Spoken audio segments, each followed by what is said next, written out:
Vamos a orar y empezar esta segunda parte. Padre nuestro que estás en los cielos, gracias por tu bondad. Gracias, Señor, porque en medio de las tinieblas haces resplandecer tu luz.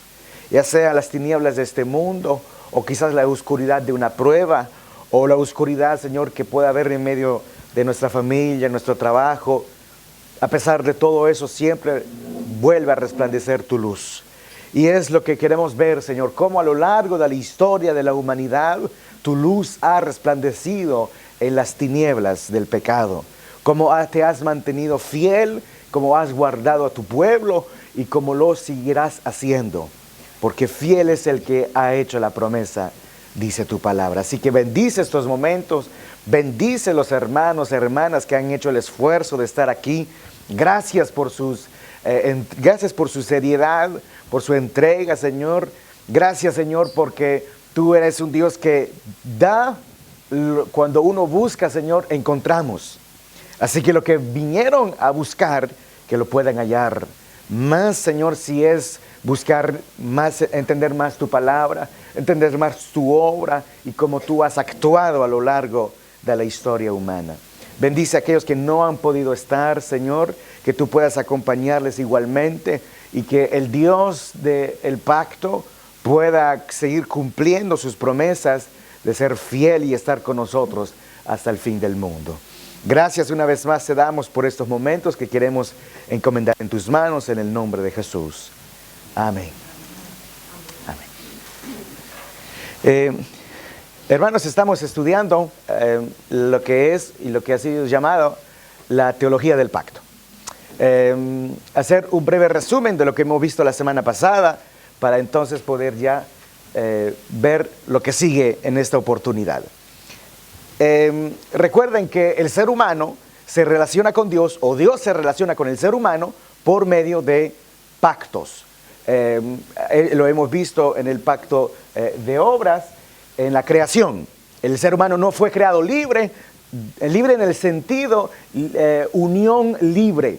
Es decir, que el ser humano podía hacer lo que quiera. No, él estaba bajo condiciones, bajo promesas, bajo sanciones también estaba el ser humano cuando fue creado. Así que en ese sentido, no fue creado en una unión libre, sino más bien en una unión estructurada. Y eso lo vemos, por ejemplo, en el matrimonio.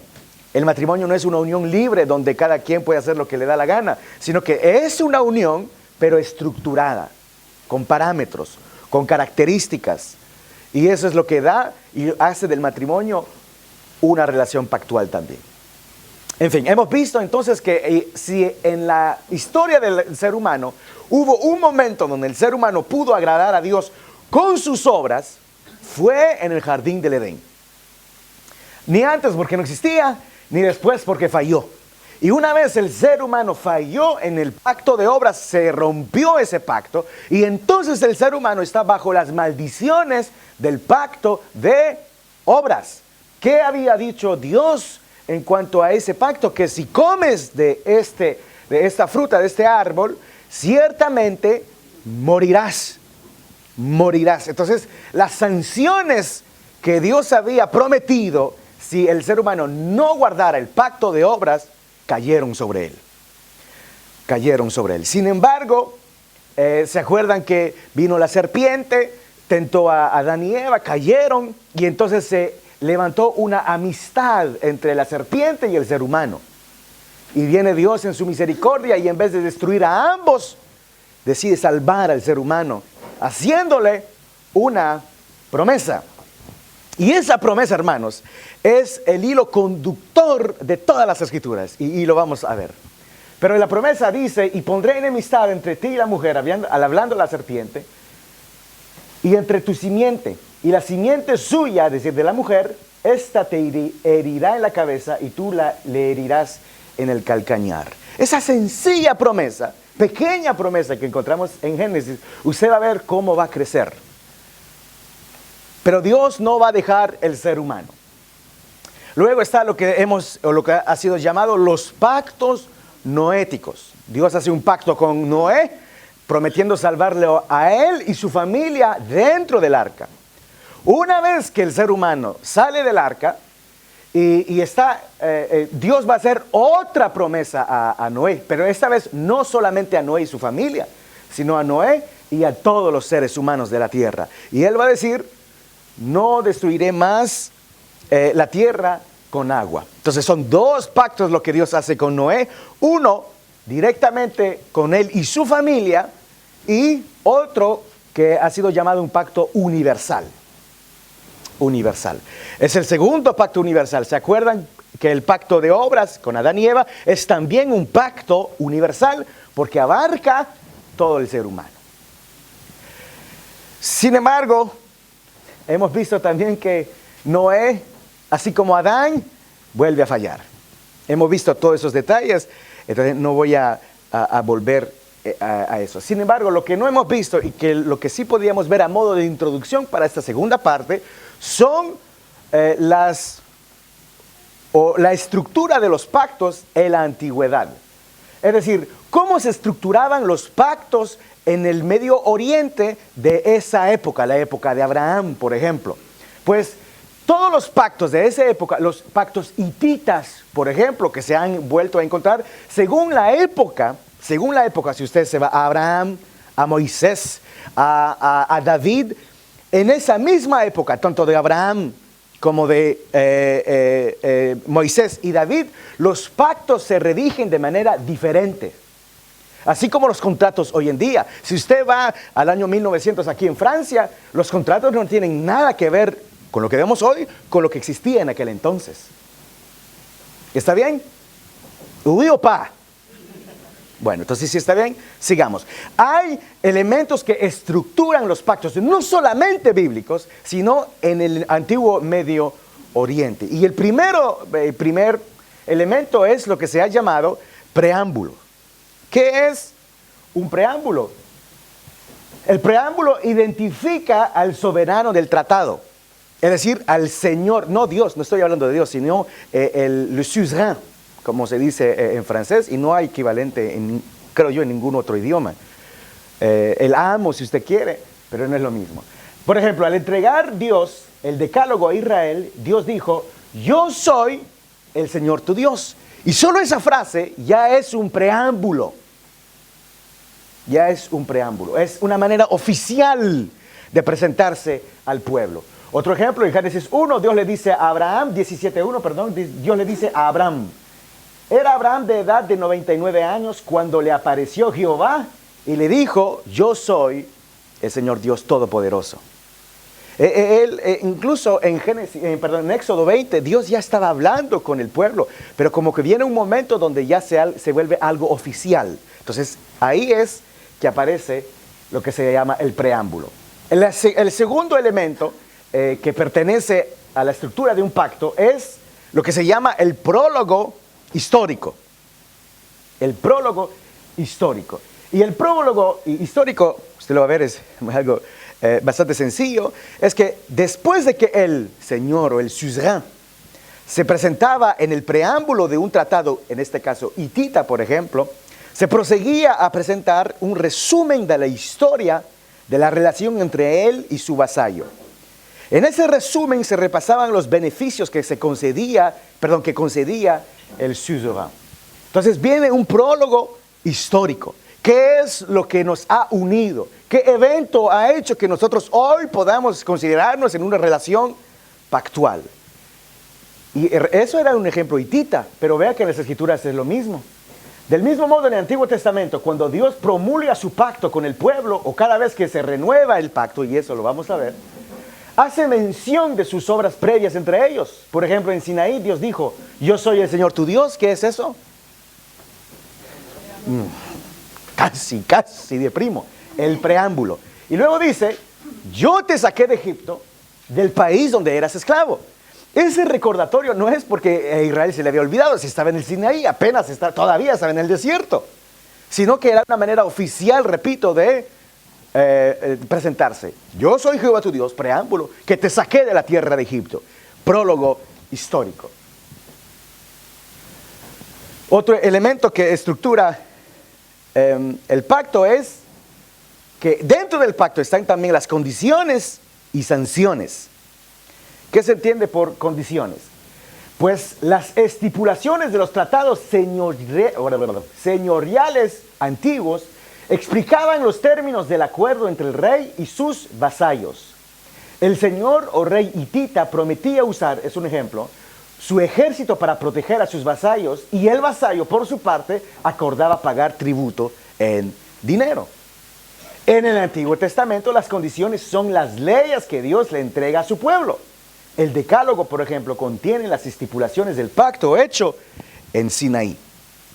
Realmente, hermanos, le estoy describiendo cómo se hacía un contrato en el Antiguo Oriente y cómo Dios usó eso para hacerlo con su pueblo.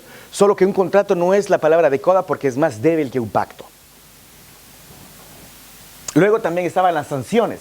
Los tratados del Antiguo Medio Oriente contenían estipulaciones de dos clases. Incluían promesas de beneficios para los que cumplían las estipulaciones del tratado y prescribían penas para los que las violaran. Las sanciones de los pactos del Antiguo Testamento se expresaron como bendiciones y maldiciones, tal como lo vamos a ver ahora en Deuteronomio. Solo un paréntesis, hermanos. Hubo en la crítica textual, es decir, los que hacen la crítica textual analizan el texto original y tratan de ver a qué época es que pertenece ese texto. Bueno, parte de la crítica textual ha dicho que el Antiguo Testamento ha sido redactado muchos siglos después de lo que nosotros hemos creído tradicionalmente. Ahora, resulta, por cuestiones de palabras, que no voy a entrar en eso, pero resulta que arqueólogos han descubierto de que lo que le mencioné antes, que según las épocas, los pactos, los tratados se hacían de manera diferente. Y encontraron que los tratados, por ejemplo, hechos con Abraham, el pacto que Dios hizo con Abraham, es el mismo estilo que existía en la época de Abraham. Y no, como ellos lo decían, siglos después. Era solo un paréntesis. Deuteronomio.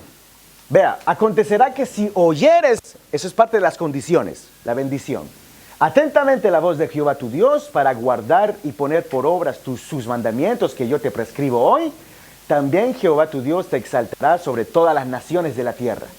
Y vendrán sobre ti estas bendiciones y te alcanzarán si oyeres la voz de Jehová tu Dios.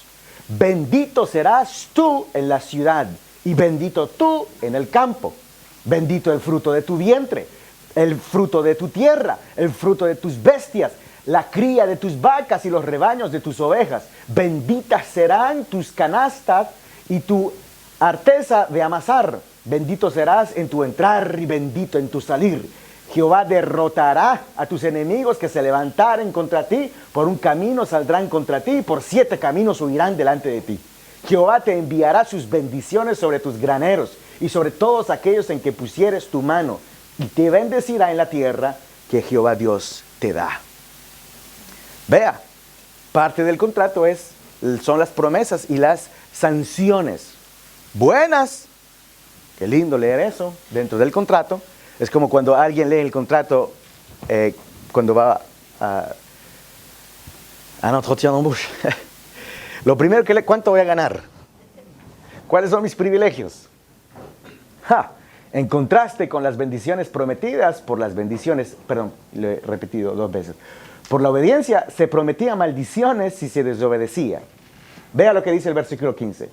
Pero acontecerá si no oyeres la voz de Jehová tu Dios para procurar cumplir todos sus mandamientos y sus estatutos que yo te intimo hoy, que vendrán sobre ti todas estas maldiciones y te alcanzarán. Maldito serás tú en la ciudad y maldito en el campo. Y repite en realidad todas las bendiciones que él había prometido, pero ahora en modo maldición. Entonces, repitamos lo que contiene la estructura de un pacto. Preámbulo, prólogo histórico, condiciones y sanciones, luego juramentos y votos. Los tratados del mundo antiguo se promulgaban haciendo votos y juramentos. Esto lo vemos con gran claridad en el pacto que Dios hizo con Abraham. Y sucedió que puesto el sol y ya oscurecido se veía un horno humeando y una antorcha de fuego que pasaba por entre los animales divididos. En aquel día hizo Jehová un pacto con Abraham diciendo: a tu descendencia daré esta tierra. desde el río de Egipto hasta el río grande, el río Éufrates.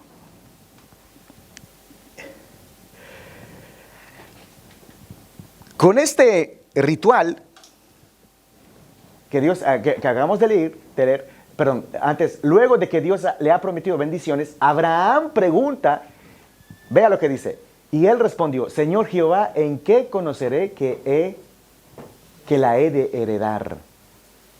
Abraham ya creía a Dios, pero le pregunta por certeza.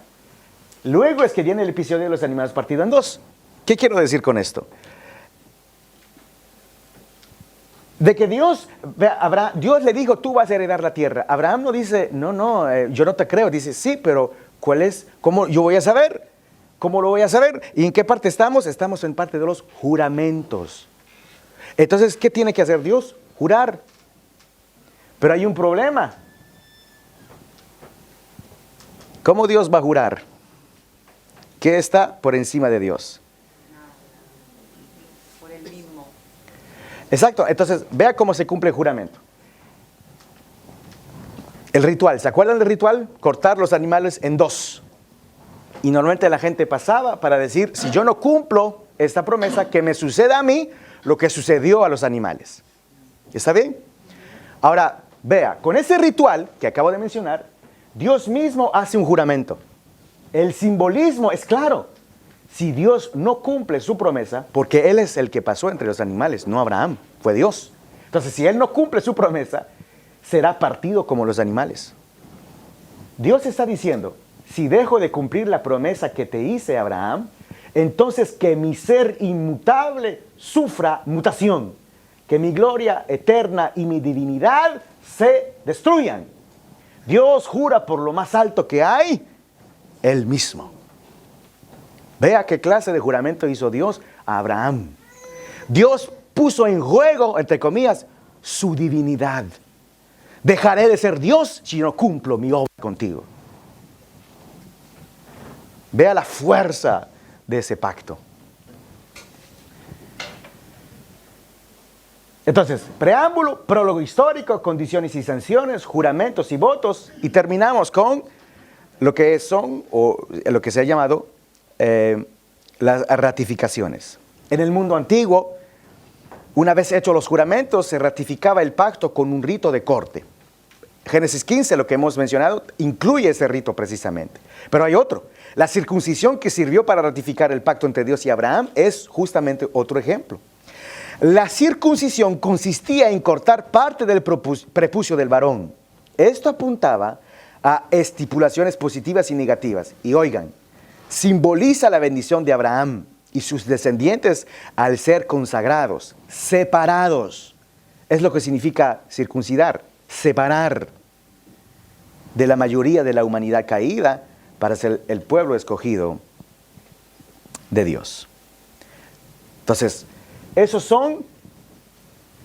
era una introducción para ver cómo se estructuran los pactos, tanto en Medio Oriente, pero también en las Escrituras. Hermanos, no olviden eso, porque en el Nuevo Testamento eso también va a aparecer. Ahora, volvamos entonces al tema que nos ocupa, al granito que ha sido, o la semilla que ha sido plantada. Dios le hizo una promesa a Adán y Eva. ¿Cuál semilla? Dicha promesa fue plantada en la tierra. Qué curioso, fue dada en el jardín esa promesa. Fue plantada en el jardín. Ahora sí, hermanos, entremos de lleno a la segunda parte. El contexto del pacto abrahámico. ¿En qué contexto fue que Dios llamó a Abraham? Cuando la torre de Babel, después de Génesis 4 al 11. Génesis capítulo 4 al capítulo 11. La torre de Babel, que se encuentra en el capítulo 11, es la culminación de lo que ha pasado del capítulo 4 al capítulo 11. ¿Y qué es lo que ha pasado del capítulo 4 a 11? Bueno, ha pasado de que Caín mató a Abel. Los hijos de Dios se unieron con los hijos de los hombres. Ha pasado el diluvio, la destrucción de la tierra. ¿Se acuerdan o no se acuerdan? Y ahora ha pasado lo de la Torre de Babel. Hermanos, vemos cómo la maldición que cayó a causa de Adán, del rompimiento del pacto de obra, está destruyendo los seres humanos, está destruyendo la tierra. Leamos rápidamente, hermanos, Génesis 11 del 1 al 9. Voy a leer, si me lo permiten. Tenía entonces toda la tierra una sola lengua y unas mismas palabras. Y aconteció que cuando salieron de oriente, hallaron una llanura en la tierra de Sinar y se establecieron allí. Y se dijeron unos a otros, vamos, hagamos ladrillo y cozámoslo con fuego. Y les sirvió el ladrillo en lugar de piedra y el asfalto en lugar de mezcla. Y dijeron, vamos, edifiquémonos una ciudad y una torre cuya cúspide llega al cielo y hagámonos un nombre por si fuéramos esparcidos sobre la faz de toda la tierra. Y descendió Jehová para ver la ciudad y la torre que edificaron los hijos de los hombres. Y dijo Jehová, he aquí el pueblo es uno, y todos estos tienen un solo lenguaje, y han comenzado la obra, y nada les hará desistir ahora de lo que han pensado hacer.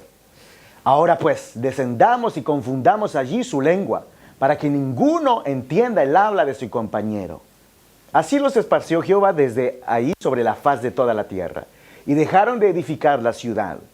Por eso fue llamado el nombre de ella Babel, porque ahí confundió Jehová el lenguaje de toda la tierra, y desde ahí los esparció sobre la faz de toda la tierra. Veamos algunos elementos muy interesantes de este pasaje. Primero, vuelve a aparecer el concepto o la noción de oriente. ¿Cuándo apareció? Por primera vez. ¿Por dónde se fueron Adán y Eva? Por el este, por el oriente. ¿Por dónde se fue Caín? Más al oriente, más al este. Y ve ahora la Torre de Babel. Y aconteció que cuando salieron del oriente, nuevamente. Pero es un detalle que lo mantenga usted en su mente para más tardecito, si es que no se duerme. Segundo detalle, versículo 6. He aquí el pueblo es uno. Otro detalle, confundamos ahí su lengua para que ninguno entienda el habla de su compañero. Y finalmente, desde ahí los esparció sobre la faz de toda la tierra. Entonces, resumamos lo que hemos visto, lo que nos interesa de este pasaje. He aquí, el pueblo es uno. Lo del oriente será para más tarde, pero he aquí, el pueblo es uno. Confundamos ahí su lengua para que ninguno entienda el habla de su compañero. Finalmente, desde ahí los esparció sobre la faz de toda la tierra. ¿Por qué es interesante? Es un paréntesis en cuanto al estudio del pacto, pero interesante ese paréntesis. Es que hay un evento que es la antítesis perfecta de la Torre de Babel. ¿Y cuándo fue? Bueno, Pentecostés. Pentecostés es la antítesis perfecta de la Torre de Babel. ¿Se acuerdan los elementos? Son uno, confundamos los idiomas y esparcir sobre la faz de la tierra. Vea qué dice Hechos. No voy a leer porque ustedes como buen pentecostales conocen esos pasajes. Vea, Hechos 2, 1. Estaban todos unánimes juntos, así como la Torre de Babel. Segundo elemento, verso 8 y luego verso 11. ¿Cómo pues les oímos nosotros hablar cada uno en nuestra lengua en la que hemos nacido?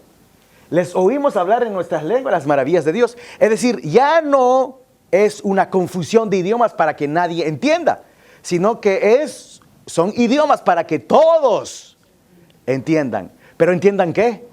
El mensaje de Dios. Y vea, ¿de dónde vinieron la gente? de todas las naciones debajo de la tierra. Babel fue confusión y dispersión. Hechos fue reunión y aclaración. La antítesis perfecta de Babel fue Hechos 2. La salvación, es decir, la manera en que Dios confundió al ser humano en Babel, la salvación de esa confusión fue Hechos 2.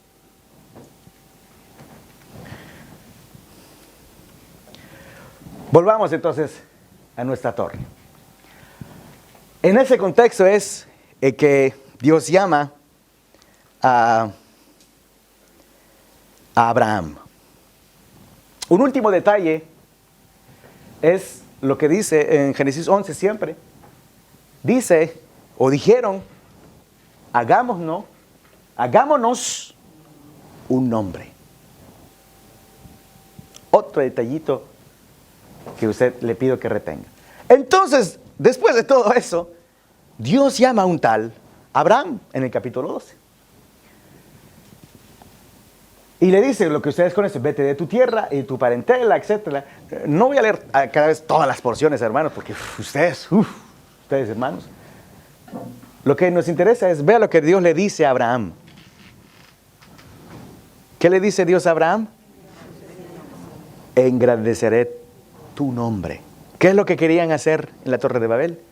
Engrandecerse su propio nombre. Dios lo va a hacer con Abraham.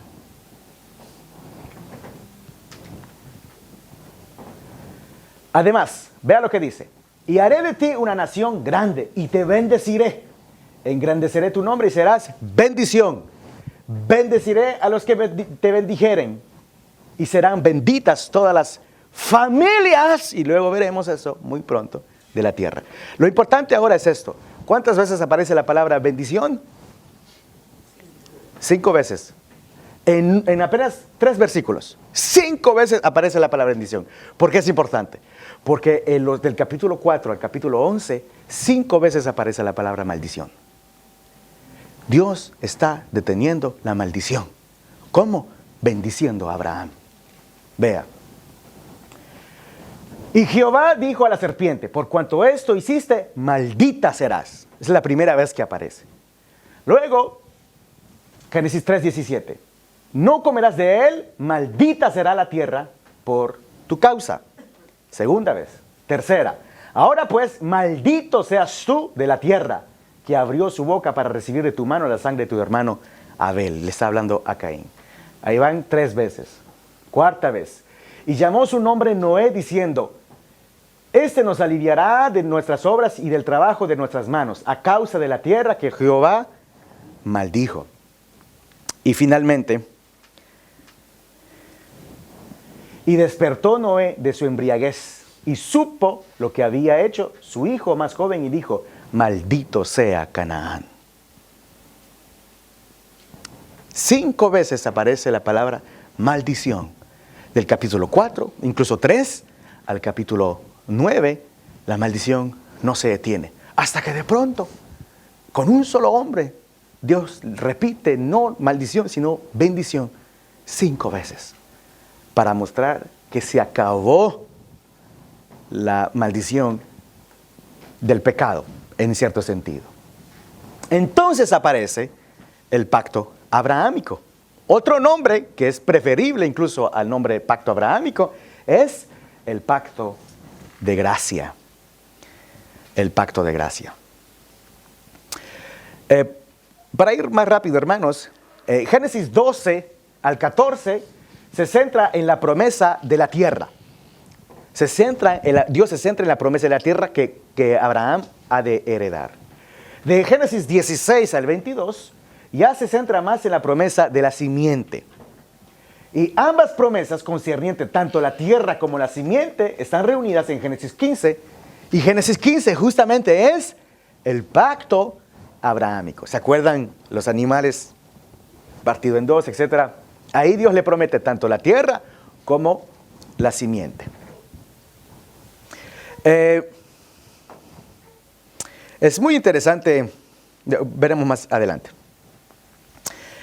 Luego está el capítulo 17, donde Dios va a dar la señal de la circuncisión.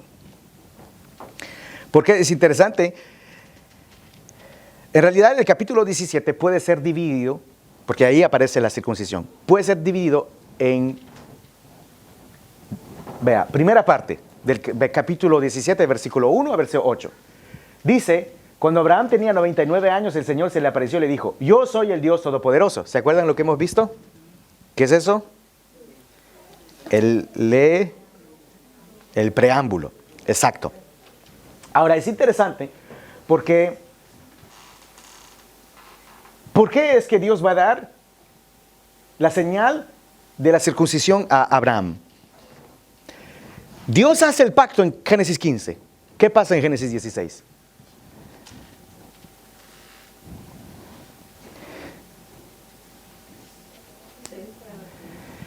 Génesis 16, Ismael.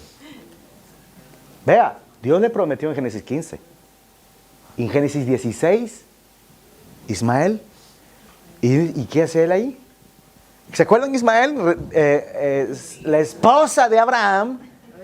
Vea, hermanos, sepan que la estructura gramática es la misma que cuando Eva le entregó la fruta a Adán. Vio, tomó y la entregó.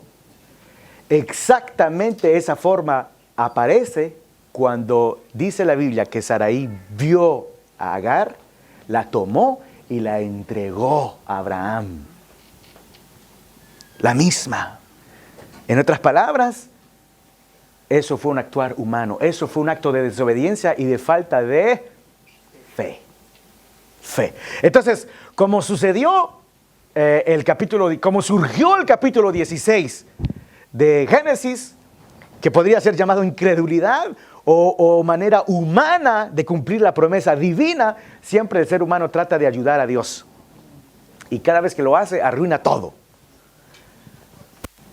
Entonces Dios dice, bueno, y saben, si alguien puede leer capítulo 16, versículo 1, por favor, de Génesis.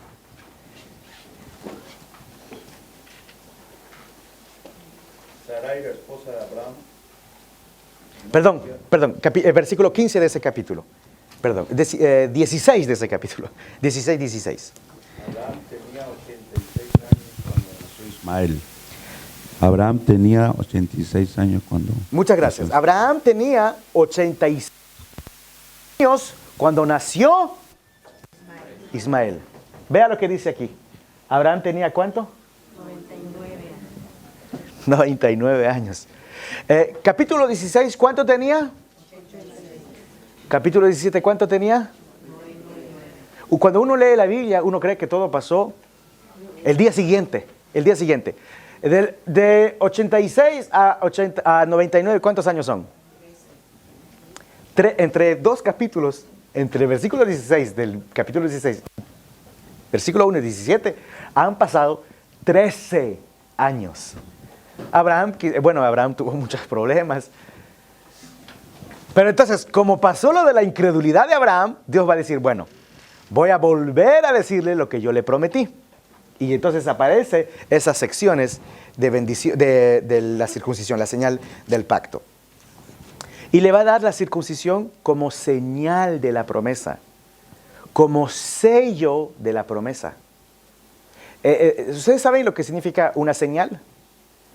Una señal sirve para señalar, apunta. Es como la señalización o lenguaje de señas. Usted está diciendo algo. Entonces, la señal que recibe Abraham tiene que decirle algo a Abraham. Y una de entre todas las cosas que le tiene que decir a Abraham es, no dudes. No voy a hacer que salga otro Ismael. Entonces, eso podría ser la primera división de Génesis 17, del verso 1 al verso 8. La segunda división es del verso 9 al 21. Tercera división es del versículo 22 al 27. Y ya es como Abraham reacciona después de que Dios le dio todas esas promesas. Pero volvamos, hermanos, un momento a la señal o al significado de la circuncisión. No voy a dejar de hacerlo en las oportunidades que nos quedan, pero voy a ir dando cada vez más detalles. Empecemos con esto. Primero, al realizar la circuncisión en su casa, Abraham demostró que creía en la promesa de Dios de una simiente que se produciría a través de una relación física con Sara. Es decir, al circuncidarse él, él está diciendo que está mostrando que él cree que la promesa que Dios hizo se cumplirá con su esposa, con una relación íntima. Segundo punto es que la circuncisión también era una representación viva de la consecuencia de romper el pacto. ¿Se acuerdan? El judío decía, si dejo de cumplir mi juramento del pacto, que yo sea separado de las bendiciones de Dios, así como mi prepucio ha sido separado de mi cuerpo. Y finalmente, otro detalle sobre el significado de la circuncisión es que el signo físico del pacto estaba destinado a guiar. Sí, seguramente, gracias mi hermano. A guiar a una relación espiritual, es decir, el tipo de relación que Abraham ya tenía con Dios. En capítulo 17, versículo 1, Dios le dice a Abraham, camina delante de mí y sé perfecto. Esa es una relación espiritual. Pero dentro de esa relación espiritual, Dios le dice que haga un acto físico, que es la circuncisión. Pero ¿qué señala más la circuncisión? No solamente señala la promesa que Dios hizo, no solamente señala qué me va a pasar a mí si yo no cumplo el pacto, también me tiene que recordar que yo fui apartado para Dios. Repito, 3 cosas. Primero, me apunta que Dios es fiel a su promesa. Me tiene que recordar que Dios es fiel a su promesa. Segundo elemento de la circuncisión, me tiene que decir que me va a pasar a mí, si no cumplo con el pacto de Dios, me va a pasar a mí lo mismo que me pasó a mi cuerpo, que voy a ser desechado de las promesas de Dios. Y tercero, apunta a una relación espiritual con Dios. ¿Está bien? Luego no digan, no dijo, porque yo sí dije. Entonces Dios fue fiel a Abraham, pero no solo a Abraham, sino también a los hijos de Abraham. Vean, con Isaac hubo un hambre en la tierra y él quiso ir a Egipto. Pero vea lo que dice Dios a Isaac, verso número 3. Habita como forastero en esta tierra y estaré contigo. Estaré contigo. Y te bendeciré porque a ti y a tu descendencia daré todas estas tierras. Y confirmaré el juramento que hice a Abraham, tu padre. Multiplicaré tu descendencia como las estrellas del cielo. Y te daré y daré a tu descendencia todas estas tierras, y todas las naciones de la tierra serán benditas en tu simiente. Por cuanto oyó Abraham mi voz y guardó mi precepto, mis mandamientos, mis estatutos y mis leyes. Dios fue fiel a Isaac como lo fue con Abraham. Y Dios le promete a Isaac lo que le prometió a Abraham. Y eso, versículos 23 y 24, también lo vuelve a hacer. Pero con Jacob también. Abraham, Isaac, Jacob. ¿Se acuerdan ese episodio cuando él sueña y ve una escalera subir y bajar? Pues en ese sueño, Dios le dice, versículo 13, y he aquí Jehová estaba en lo alto de ella, el cual dijo, yo soy Jehová. ¿Qué es eso? El preámbulo. El Dios de Abraham, tu padre. ¿Qué es eso? Prólogo histórico. Y el Dios de Isaac, la tierra en que estás acostado te la daré a ti y a tu descendencia. Será tu descendencia como el polvo de la tierra. Y lo mismo dice a Jacob. Vea versículo 15. He aquí yo estoy contigo y te guardaré por donde quiera que fueres. Lo mismo promete Dios a los hijos de Abraham. Es más, hermanos, es muy interesante que lo que Dios dijo a Abraham, en ti serán benditas, y serán benditas todas las familias de la tierra, y reyes saldrán de ti, se comienza a cumplir. ¿Dónde? En la vida de Vea lo que dice. Y tomó su amo a José y lo puso en la cárcel, donde estaban los presos del rey, y estuvo ahí en la cárcel.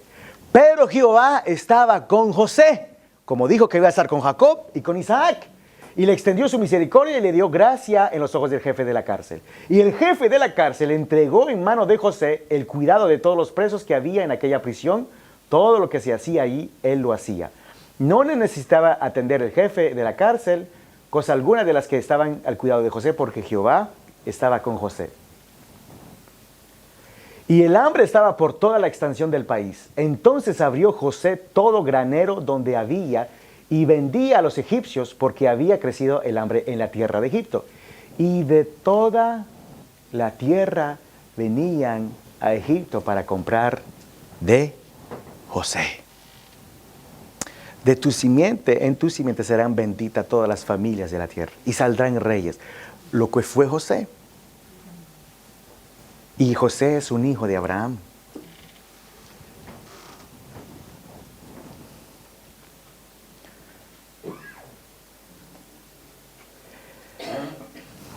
¿Se acuerda la promesa que Dios hizo a Adán y Eva? Sobre la simiente. Pues con la vida de Abraham hemos pasado de una promesa a un pacto. El grano o la semilla que fue plantada se ha vuelto una plantita, oficialmente. La promesa dicha a Adán en Génesis 3:15 tomó la forma de un pacto, el pacto de gracia. ¿Por qué el pacto de gracia? Por lo que dice o decía el doctor Sproul. La razón por la que se llama pacto de gracia es porque fue hecha con pecadores. Pecadores. Y a partir de ahí, hermanos, lo que ha sido plantado en el jardín del Edén y lo que ya se ha concretizado como pacto con Abraham, va a ir creciendo en gloria. En gloria. ¿Qué prometió Dios a Abraham? Tierra. Y ser, la fórmula del pacto con Abraham es: yo seré tu Dios y el Dios de tu descendencia, de tus hijos. Ese es el corazón del pacto con Abraham. La tierra y sobre todo, yo seré tu Dios y el Dios de tus hijos. ¿Cuál es la señal de esa promesa? La circuncisión. Entonces ahora veamos o pasemos del pacto abrahámico al pacto mosaico.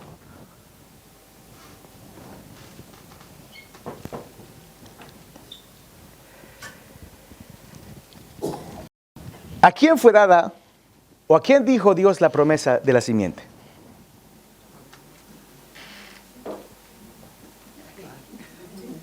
¿A quién Dios prometió que la simiente aplastaría su cabeza?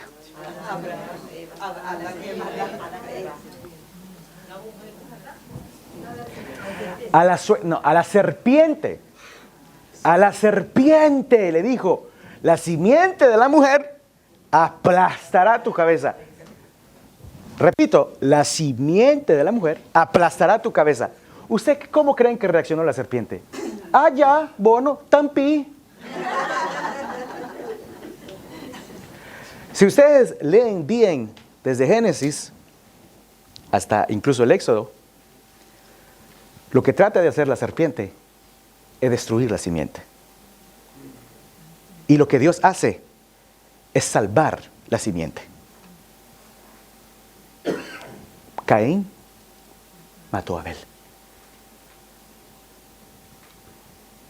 Ismael quiso o no se entendía bien con Isaac.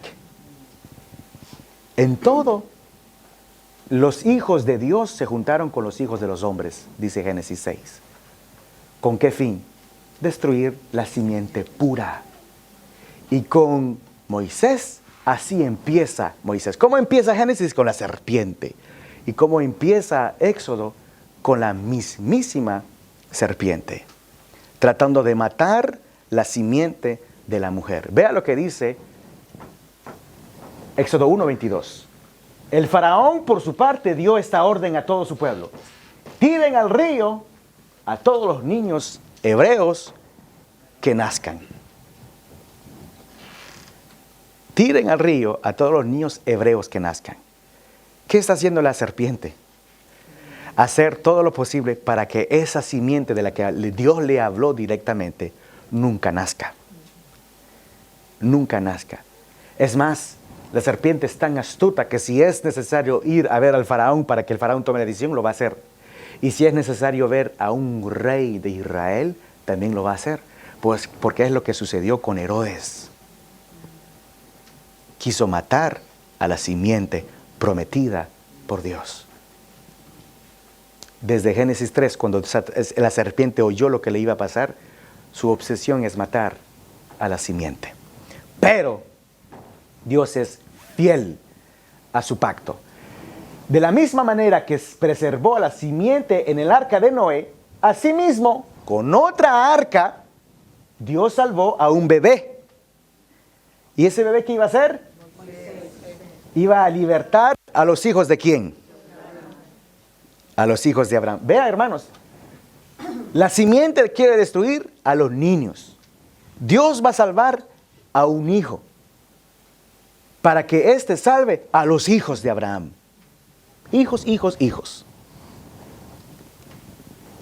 Vea lo que dice el texto. Hubo un levita que no cantaba, que tomó por esposa a una mujer de su propia tribu. La mujer quedó embarazada y tuvo un hijo, y al verlo tan hermoso, lo escondió durante 3 meses. ¿Qué madre no encuentra a su hijo tan hermoso?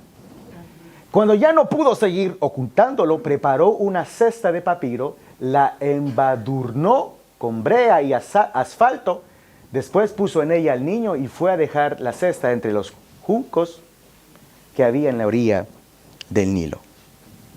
Lo que es interesante en este pasaje es esta palabra. ¿Por qué es interesante? Vea, la palabra hebrea, tubá, es usada 2 veces, únicamente para el arca de Noé y la cesta de Moisés. La palabra arca en hebreo se usa 2 veces, una para arca de Noé y otra para cesta de Moisés. En realidad en hebreo dice el arca de Moisés.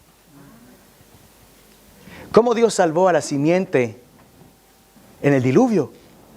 Por medio de una arca, con Noé y sus hijos. ¿Cómo Dios salva a la simiente de la serpiente en los días de Faraón? Con otra arca, pero más chiquitita, para un bebé. Es la misma palabra, pero más interesante es, cuando el niño creció, ella lo trajo a la hija del Faraón, la cual lo prohijó y le puso por nombre Moisés, diciendo, porque de las aguas lo saqué. ¿Qué le puso como nombre? Moisés. ¿Por qué? Entonces hay doble paralelo con Noé. Así como Noé estuvo en el arca, Moisés también estuvo en el arca. Así como Noé fue salvo de las aguas, así mismo Moisés fue salvo de las aguas. Es más, el nombre Moisés significa sacado de las aguas.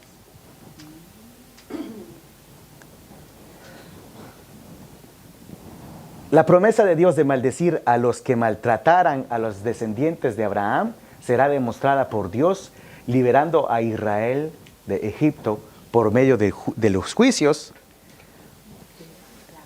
de la plaga. Es decir, Dios le dijo a Abraham, ¿se acuerdan? Bendeciré al que te bendiga y maldeciré a los que te maldigan. Bueno, ¿qué hizo Egipto con los hijos de Abraham? Los maldijo en su manera de tratarlo. ¿Qué va a hacer Dios? Maldecirlos también. Incluso cuando Dios se presenta a Moisés, ya en Éxodo 3, es interesante ver cómo hay un eco de la promesa que Dios le hizo a Abraham. Vea cómo se presenta Dios a Moisés. Dice verso 6, yo soy el Dios de Abraham, de Isaac y de Jacob. Luego dice, llevarlos a una tierra buena y espaciosa, tierra donde abundan la leche y la miel. Me refiero al país de los cananeos. Exactamente lo que Dios había prometido.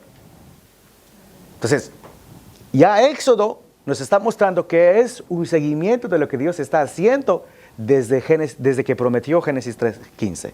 Guardar la simiente Luego con Abraham no solo va a guardar la simiente, sino que va a decir que bendecirá a su simiente y será su Dios y le dará una tierra. Y ya con Moisés eso se va a concretizar. Se va a concretizar. Entonces, ¿en qué? Vamos a pasar entonces a uno de los pactos quizás interesante de la Biblia, que es el pacto sinaítico. ¿Hasta ahí estamos bien, hermanos? ¿Hay alguna pregunta? ¿Alguna duda? ¿No? ¿Está bien? Bueno. Entonces les pediría que abra su Biblia en Éxodo 19.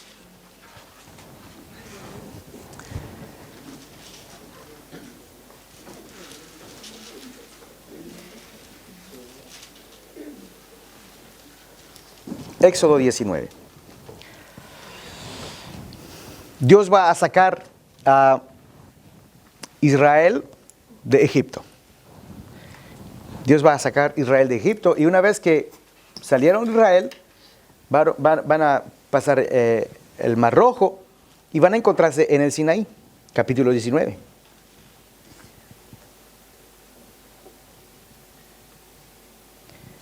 Vea lo que alguien pueda leer el versículo 4, por favor. Amén. Ustedes vieron lo que hice con los egipcios. Saben cómo les llevé a ustedes sobre alas de águila y los traje hacia mí. Gracias.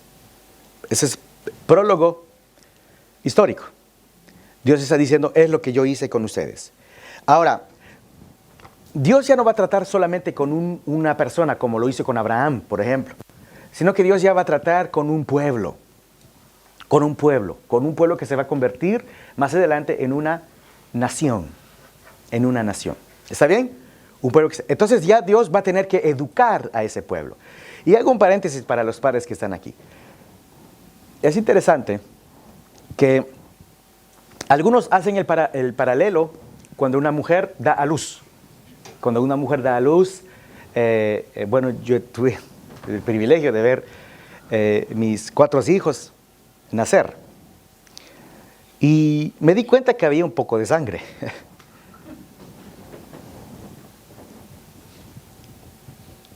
¿Por qué digo esto? La sangre es roja. Cuando Israel pasó por el Mar Rojo, nació la nación de Israel.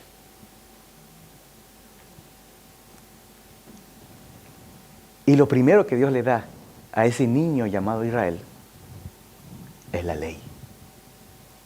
¿Por qué digo que es un paréntesis para los padres? Porque los 5 primeros años, los hijos no necesitan otra cosa, obviamente, besitos, o como yo les digo en perfecto español a mis hijos, calán, bisú. Pero lo que necesitan es ley. ¿Qué fue lo que Dios le dio a Israel recién nacido? La ley. Luego lo que necesitan es sabiduría. Por eso es que cuando ya se constituyó la nación de Israel y creció y hizo sus crisis de adolescencias, Dios le da Proverbios. Y si usted ve Proverbios, es la vida de un niño. Oye, hijo mío. Así empieza Proverbios. ¿Cómo termina? Mujer sabia, ¿quién la hallará? En una boda. La educación. Viene la ley, viene la sabiduría con la edad. Lo mismo nosotros tenemos que hacer. Dios fue un padre para Israel. Lo único que Israel fue un hijo rebelde. Así que llame a sus hijos Israel si ustedes lo encuentran medio rebelde. Dicho ese paréntesis, Dios... Entonces, ¿por qué digo esto? Porque era importante ahora que el niño recién nacido entienda quién es el Dios que lo ha salvado. Y es un Dios santo. Y cuando ustedes ven el monte Sinaí, usted ve relámpagos, usted ve la nube, usted ve, hermanos, dice la Biblia en capítulo 19, que el que se acerca morirá. Y vea lo que dice, incluso el versículo 15. Si alguien puede leer el versículo 15 del capítulo 19. Vea de qué manera se tenía que preparar el pueblo. Versículo 15. Y dijo al pueblo, estad preparados para el tercer día, no toquéis mujer. No toquéis mujer. Es decir, no tengan ni siquiera relaciones sexuales. Tienen que prepararse para lo que ha de venir. Dios está haciendo, uno diría severo. No, no es que Él es severo, sino que Él va a comenzar la educación de un pueblo que ha sido 400 años en Egipto y que ha tomado todas las costumbres y toda la cosmovisión de los egipcios politeístas y entre otras cosas. Entonces, Dios tiene que hacer una diferencia radical entre los egipcios y quién es ese Dios. Primer mandamiento, no tendrás otros dioses. La vacuna, de una vez. Entonces, capítulo 19 es como son los relámpagos. Ahora, luego capítulo 20 son los 10 mandamientos que Dios da a Israel. Ahora vayamos al capítulo 24. Capítulo 24. Si alguien puede leer el versículo 1, por favor. Luego el Señor instruyó a Moisés: sube para encontrarte conmigo, y ven junto con Aarón, Nadab y Abiú, y 70 de los ancianos de Israel. Todos tendrán que adorar de lejos. Muchas gracias. En realidad se podría leer hasta el verso número 4, por favor. ¿Yo? Bueno, sí es posible. Solo a Moisés se le permite acercarse al Señor, los demás no se acercarán, y a nadie del pueblo se le permite subir al monte con él. Después Moisés descendió y le repitió al pueblo todas las instrucciones y ordenanzas que el Señor le había dado, y todo el pueblo respondió a una voz: haremos todo lo que el Señor ha ordenado. Entonces Moisés escribió cuidadosamente todas las instrucciones del Señor, y temprano, a la mañana siguiente, se levantó y construyó un altar al pie del monte. También levantó 12 columnas, una por cada tribu de Israel. Muchas gracias. Israel, vea lo que respondió Israel. ¿Qué dijeron? Cumpliremos todas las palabras que el Señor ha dicho. Ahí se está ratificando el pacto mosaico. ¿Se acuerdan las características de un pacto? El preámbulo, el prólogo histórico, etcétera, etcétera. Está en capítulo 19, capítulo 20 y capítulo 24 de Éxodo. Entonces Dios está haciendo un pacto con el pueblo de Israel en el Sinaí. Por eso se ha llamado el pacto sinaítico, y como se trata de la ley se ha llamado el pacto de la ley, y como se trata de Moisés también puede ser llamado el pacto mosaico. En cualquier caso se trata de un pacto que Dios está haciendo por medio de Moisés. Y vea, versículo 4, entonces Moisés puso por escrito todas las cosas dichas por el Señor y se levantó de mañana y edificó un altar. Vea lo que dice el verso número 6. Moisés tomó la mitad de la sangre. ¿Moisés tomó qué? Sobre el altar. Perdón, la puso en tazones y esparció la otra mitad de la sangre sobre el altar. Versículo 7. Después tomó el libro del pacto. Así debería llamarse aquí. En vez de llamar Santa Biblia, deberían decir el libro del pacto. Así se llamó. El primer nombre de la Biblia fue el libro del pacto. Versículo 7, entonces, tomó el libro del pacto y lo leyó a oídas del pueblo. Hay otros pasajes que se encuentran en Deuteronomio y en Josué, donde Josué hace lo mismo. Lee el libro del pacto ante todo el pueblo. Y dice la Biblia que habían niños. ¿Por qué digo esto? Porque a veces tendemos a embebonar tanto a los niños que cuando se trata de la Biblia hay que hacerlo de un modo tal que ya más se parece a un payaso que a un Josué leyendo ante el pueblo. Los niños estaban obligados a oír el libro del pacto. ¿Por qué? Porque les concernía. Les concernía.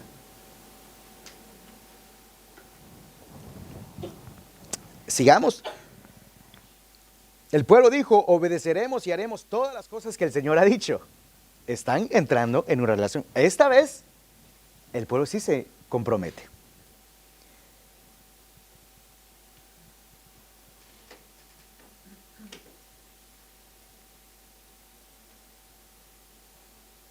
Si alguien puede leer, por favor, versículo 9, hasta el verso 11, 9 al 11.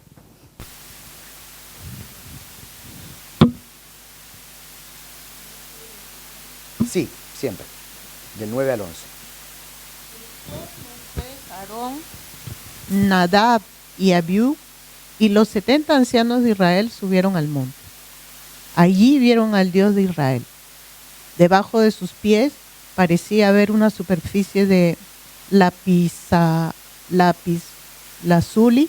de color azul brillante, tan clara como el mismo cielo. Aunque estos nobles de Israel pudieron contemplar a Dios, Él no los destruyó. De hecho, compartieron una comida para celebrar el pacto en la cual comieron y bebieron en su presencia. Hermanos, la primera santa cena de la historia está ahí. Vea lo que dice el texto. Volvamos a leer. Verso 10. Los ancianos, Aarón, Nadab y Abiú y Moisés, versículo 10, y vieron al Dios de Israel. Debajo de sus pies había como un embaldosado de zafiro, semejante al cielo cuando está sereno.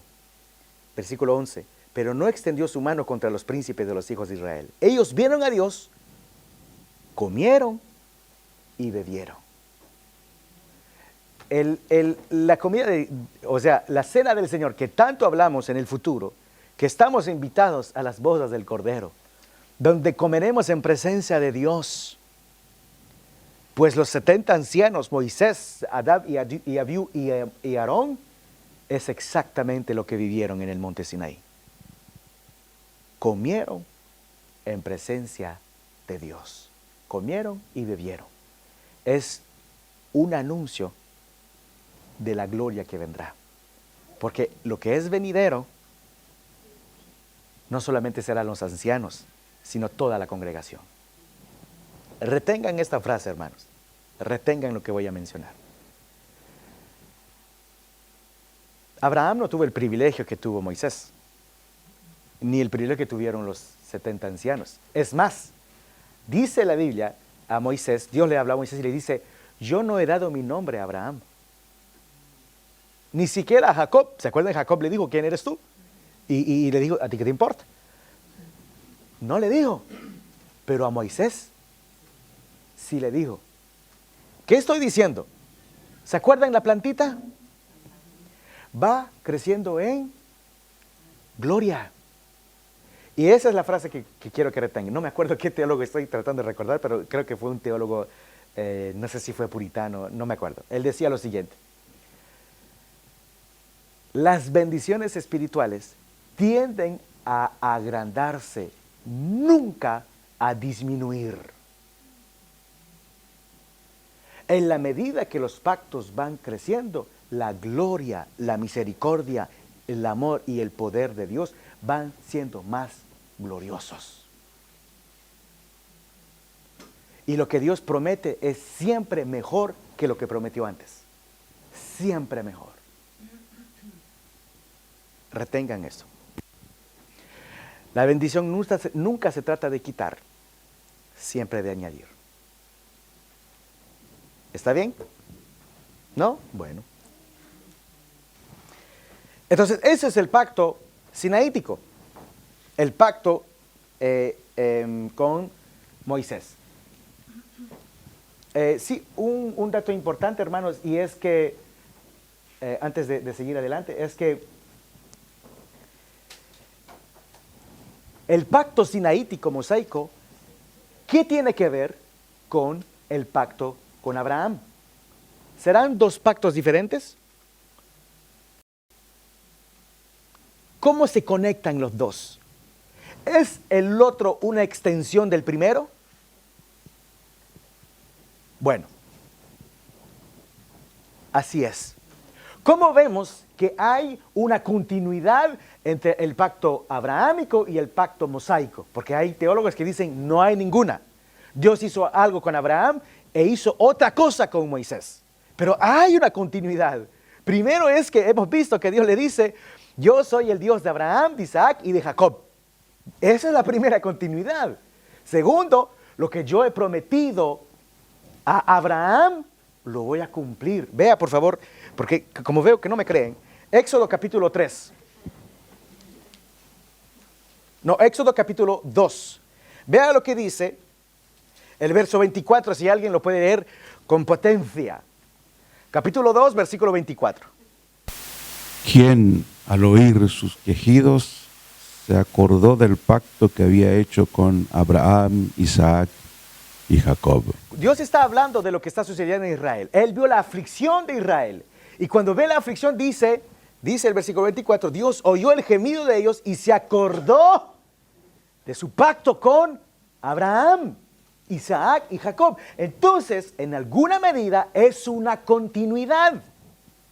Porque es el mismo Dios de Abraham, de Isaac y de Jacob. Y porque va a cumplir o comenzar a cumplir la promesa que Dios le dio a Abraham.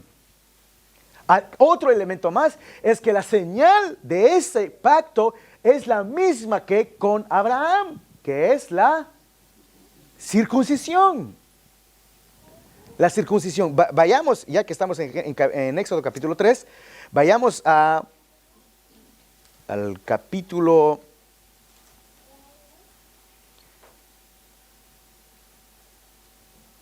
número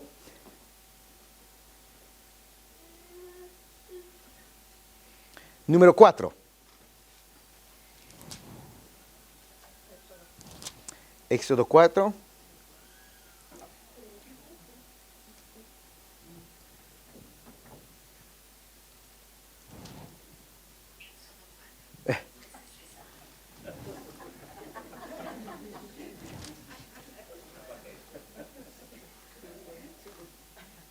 Capítulo 4, vea el versículo número... sí, ya lo encontré. Versículo número 24 y 25, por favor. Ya en el camino el Señor salió al encuentro de Moisés en una posada y estuvo a punto de matarlo. Pero Séfora, tomando un cuchillo de piedra afilado, cortó el prepucio a su hijo. Luego tocó los pies de Moisés con el prepucio y dijo, no hay duda, tú eres para mí un esposo de sangre. Vea, después de la zarza, Dios dice, la Biblia dice, y buscó Dios para matar a Moisés. Uno dice, pero lo acaba de enviar y ya lo está matando. Entonces viene la esposa y circuncida al hijo de Moisés. Y le dice, hijo, por tu culpa, hombre de sangre.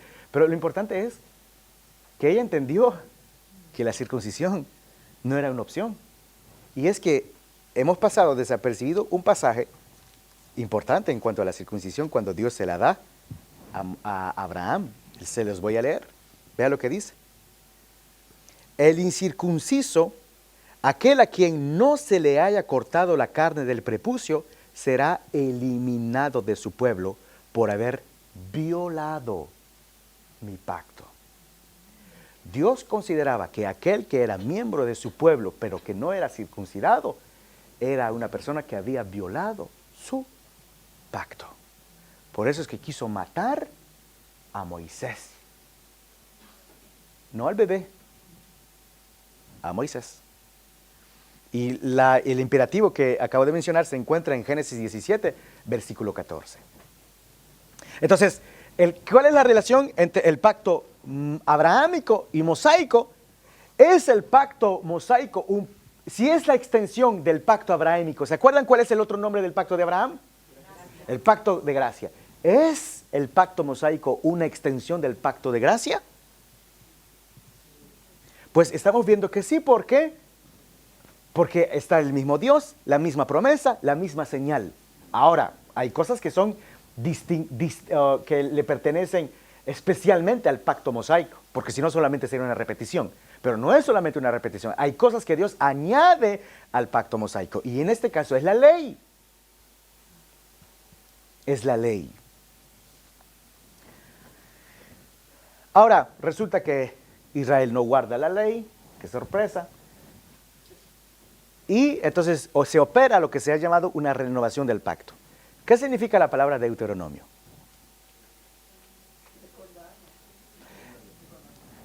En realidad está compuesta de dos palabras. Deutero, que significa segunda. Y nomio, que es de la palabra griega nomos, que es ley. Segunda vez que se promulga la ley. A eso, en teología del pacto, se llama la renovación del pacto. La generación que fue incrédula en el desierto pasó, se terminó. Entonces Dios va a renovar el mismo pacto con los hijos de los incrédulos de Egipto. Tendríamos que leer todo el Deuteronomio, pero más bien les doy la división de Deuteronomio, que es más interesante. Vea lo que dice. El preámbulo y el mediador del pacto, que es Moisés, lo encuentra usted en capítulo 1, del verso 1 al 4. El prólogo histórico ya no es una frasecita como en el capítulo 20 de Éxodo, sino que es del capítulo 1, 5, hasta el capítulo 3, versículo 29. Las estipulaciones, es decir, la vida en el pacto, capítulo 4 al capítulo 26. Vamos a leer, no. Sanciones, ratificación del pacto, capítulo 27, versículo 1 al capítulo 30, verso 20. Y finalmente la disposición dinástica, la continuidad del pacto, del capítulo 31 al capítulo 34. Entre todo eso, porque no estamos estudiando la teología del pacto solamente por estudiar la teología del pacto. Tiene que ver con algo que verán Dios mediante la próxima semana, que tiene que ver con los hijos dentro del pacto. Ahora estamos en el antiguo pacto. Usted podría decir, sí, pa problema. Veremos en el nuevo pacto, pero entendamos primero el antiguo pacto. Y hay una parte que me interesa, son las estipulaciones. La vida en el pacto. ¿Cuáles son las responsabilidades contenidas en el pacto concerniente a los padres y los hijos? Insisto, contenidas en el pacto. Lo que Dios espera de los padres en el Antiguo Testamento no es invención de los padres, no es el querer de los padres, está estipulado dentro del contrato con Israel. ¿Y qué está estipulado?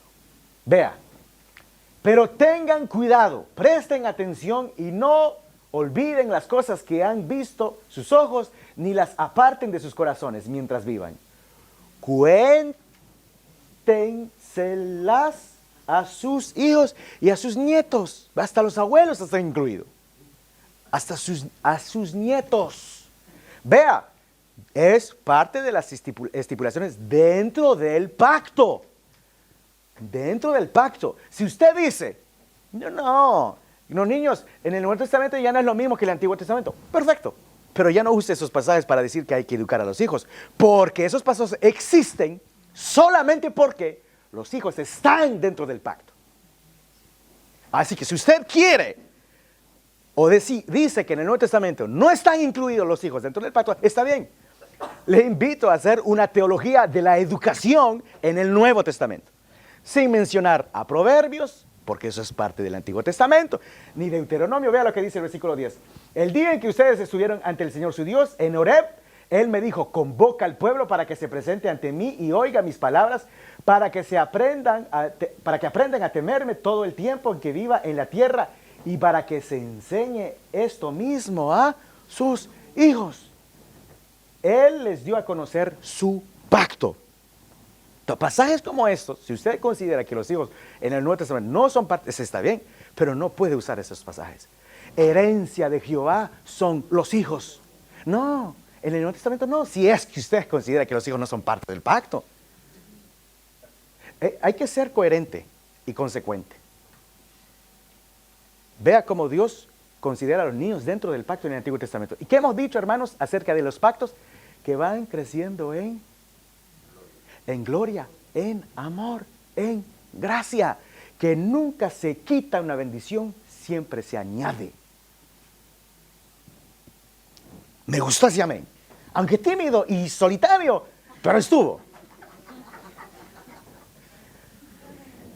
Deuteronomio 6, del 1 y 2. Estos son los mandamientos, estatutos y leyes que el Señor tu Dios mandó que yo te enseñara para que los pongas en práctica en la tierra de la que vas a tomar posesión. De esta manera, durante toda la vida, tú, tus hijos, tus nietos temerán al Señor.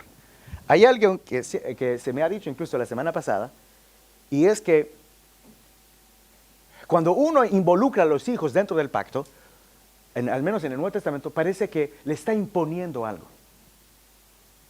¿Y si él no quiere? Eso es malo, imponer. Bueno, ¿están escuchando, hermanos?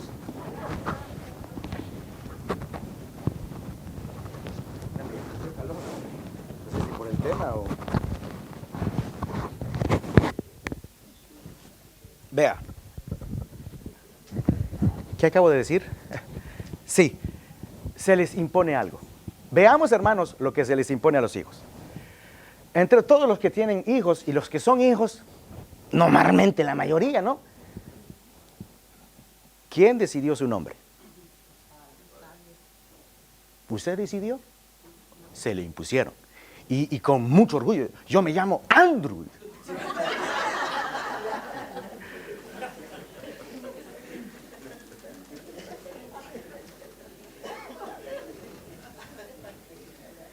Andrew, que viene en inglés, pero viene del griego andros, que significa hombre. O sea, que nuestro hermano se llama hombre.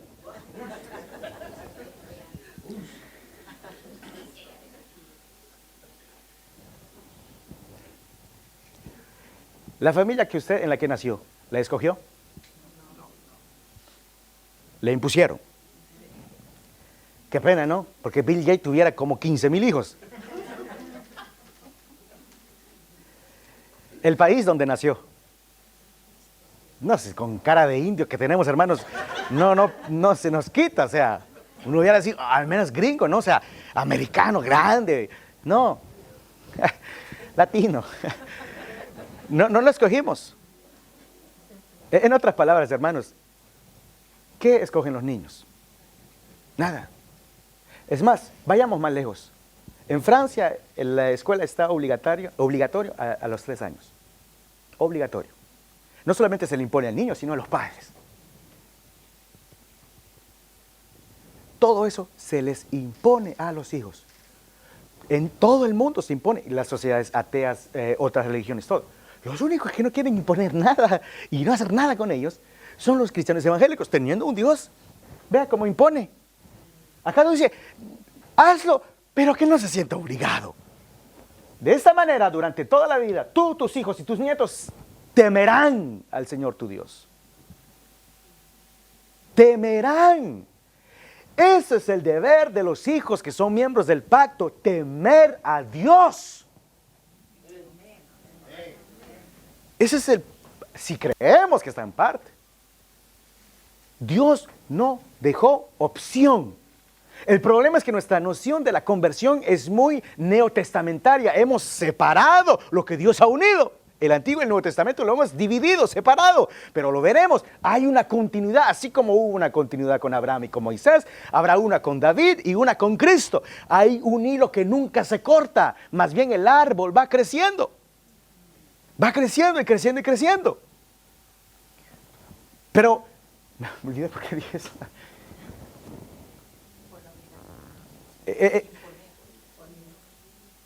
El hecho que los niños sean parte del pacto, entonces sí se les impone el temor a Dios. Ya me acordé, nuestra noción de la conversión es muy neotestamentaria, es muy evangelística. Decisión. Es más, nos hemos vuelto más racionalistas que los racionalistas filósofos.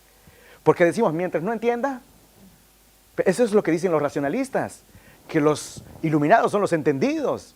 ¿Y qué decimos nosotros? Que los iluminados son los que han entendido también. Pero Dios, ¿acaso el nieto entendió algo? Pero ya tiene que temer a Dios. Yo le pregunto, hermanos, ¿cuándo se convirtió Isaac? Fue circuncidado a los 8 días. ¿Cuándo fue su conversión? ¿O él no necesitaba conversión? ¿Cuándo fue? ¿Cuándo se convirtió Jacob? Y ese que nació, usurpador. ¿Cuándo es que se convirtió? ¿Cuándo se convirtió Samuel? Es más, para ir más rápido, excepto Abraham, porque es el primero, dentro de todos los hijos del pacto, cuénteme una conversión en el Antiguo Testamento. ¿Cuándo se convirtió Daniel, Sadrach, Mesach, Abednego? ¿Cuándo se convirtió Esther? ¿A qué edad? Entonces, ¿por qué es que en el Nuevo Testamento ya eso ya no cuenta? Y ahora esperamos una supuesta conversión. Y en el Antiguo Testamento, ¿qué esperaban? Y hemos dicho que la circuncisión apuntaba a una relación espiritual. No solamente era una cuestión étnica, sino era una relación espiritual. Y vea lo que dice el pacto. Temerán a Dios. Y eso es lo que han de hacer. Ahora se diría, sí, pero hay personas en la iglesia cuyos hijos no temen a Dios. Sí, como en el Antiguo Testamento. Ve a los hijos de Elí. Pero eso no quita que estaban dentro del pacto. Eran responsables. Y eso lo vamos a ir viendo más en detalle. Otro pasaje, incúlcalas continuamente a tus hijos. Incúlcalas continuamente a tus hijos. No solamente el domingo, o no solamente esperas que la iglesia infantil lo haga, continuamente. Otro pasaje, enséñaselas a tus hijos, a sus hijos, y háblenles de ellas. Hablando de las palabras, grábense estas palabras en el corazón y en la mente.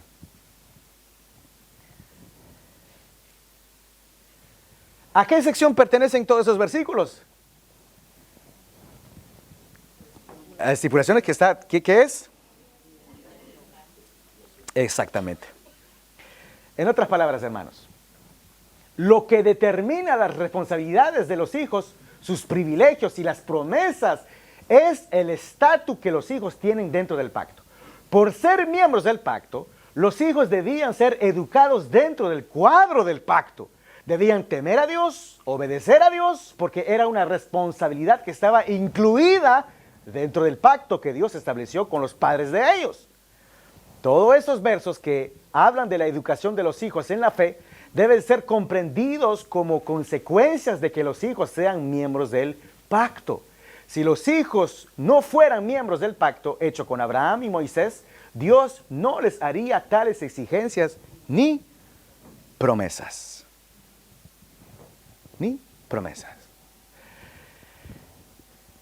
Van captando una de las ideas del hecho de que los hijos sean parte del pacto. Nace con un gran privilegio: el tener a Dios, al verdadero Dios, como Dios. Eso es un privilegio. Pero todo privilegio incluye responsabilidades. La responsabilidad que tienen los hijos en el antiguo pacto que tenían era responder con fe al Dios de tus padres. Dios hizo promesas a Abraham y a sus hijos, a Moisés y al pueblo de Israel y a sus hijos. Solo un paréntesis, hay personas que dicen, sí, pero eso era en vista de que Jesús iba a venir. Sí, pero Jesús necesita solamente una familia. Israel era 1 millón. No, Jesús no vino de ese 1 millón.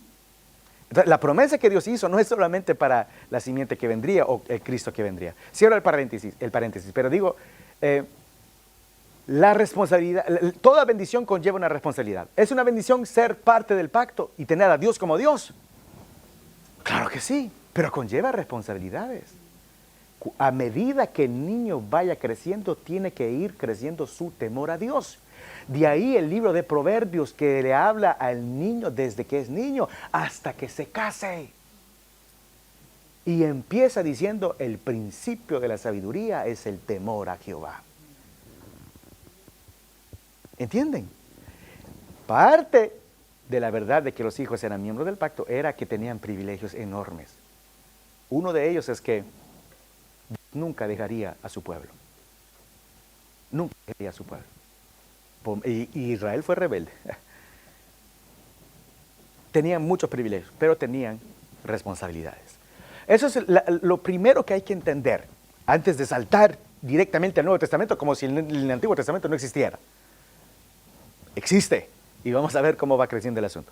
Pero esa es parte de la teología del pacto que estamos estudiando, es para justificar lo que vendrá. Volviendo al Edén, vea, un eco a Génesis 3:24. Echó fuera al hombre y puso al oriente del huerto de Edén querubines y una espada encendida que se revolvía por todos los lados para guardar el camino del árbol de vida. Echó pues fuera al hombre y puso al oriente del Edén y querubines con espada. ¿Por qué leer eso? Pues un detalle interesante. Vea, el viaje del pueblo de Israel a la tierra prometida, a su nuevo Edén. Aquí está, usted lo ve en negrito. ¿Que alguien lea esto? No. Van pasando por el Mar Muerto, etc. Hacen toda esa vuelta y por ahí va a entrar el pueblo de Israel, por ahí. ¿Y qué es ahí? El oriente. Por el mismo lado en que fueron echados Adán y Eva, por el oriente, y en realidad incluso en los profetas, dice la Biblia, te echaré al oriente cuando el pueblo era rebelde. El oriente en la Biblia es simbólicamente el estar lejos de la presencia de Dios. Entonces, que el pueblo entre por el oriente significa, en otras palabras, que se está volviendo a acercar a Dios. Y es interesante porque ¿quién entra en la tierra prometida? No es Moisés. ¿Quién es? Josué. ¿Se acuerdan? Estando Josué cerca de Jericó, alzó sus ojos y vio un varón. Ustedes conocen ese pasaje, lo vamos a leer. Vea, estando Josué cerca de Jericó, por el oriente, vea lo que se le presenta. Alzó sus ojos y vio un varón que estaba delante de él, el cual tenía una espada desenvainada en su mano. Más adelante dice, él respondió, no más como príncipe del ejército de Jehová he venido ahora. En otras palabras, ¿con quién se había enfrentado o quién estaba guardando el Edén? Querubines, con una. Y se fueron por él. ¿Por dónde regresa el pueblo de Dios? ¿Y quién se enfrenta? Un ángel con una espada. Pero esta vez ya no es para bloquear, es para dejar entrar. Israel está entrando en una tierra santificada por Dios, así como era el jardín del Edén. Canaán es un Edén tipológico. Vuelven por donde sus antepasados fueron echados, con un ángel que con espada ya no bloquea la entrada, sino que al contrario, les dará la victoria. La victoria. Entonces, con el pacto mosaico, nuestro arbolito, el árbol va creciendo. La semilla plantada en el jardín del Edén fue creciendo hasta concretizarse en el pacto de gracia. Ahora, con el pacto mosaico, va pareciéndose incluso a una zarza. ¿Les suena la zarza?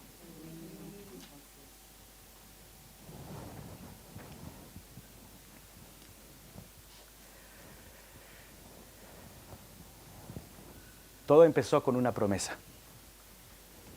El pacto, la promesa se volvió un pacto con Abraham. Y ese pacto va creciendo con Moisés. Y va creciendo en gloria. Dios mediante, la próxima semana veremos el pacto davídico. No solamente el pacto davídico, sino el nuevo pacto también. Por eso decía, hermanos, a la introducción de la semana pasada, si uno no entiende la teología del pacto, pasa de por largo cantidades de eventos. El pacto con Abraham, la circuncisión, Moisés, pasa de por largo la ley, porque está dentro de un pacto, y casi todo el Antiguo Testamento. Y usted verá la próxima semana. Incluso los profetas uno no los entendería en lo que representan. Lo que podemos retener hasta ahora, hermanos, es que la serpiente ha querido destruir la simiente, pero que Dios es fiel. E incluso cuando la humanidad estaba por desaparecer y solo una familia estaba dentro de su arca, o incluso cuando esa arca, que nosotros decimos 8 personas no es nada, pues existe otra donde hubo un niñito, un bebé. La mano de Dios estaba protegiendo y guardando la simiente. ¿Por qué? Porque Dios dijo, si yo no cumplo con mi promesa, dejaré de ser Dios. Pero Él no cambia. Él es fiel a sus promesas. Termino con esto. Hermanos,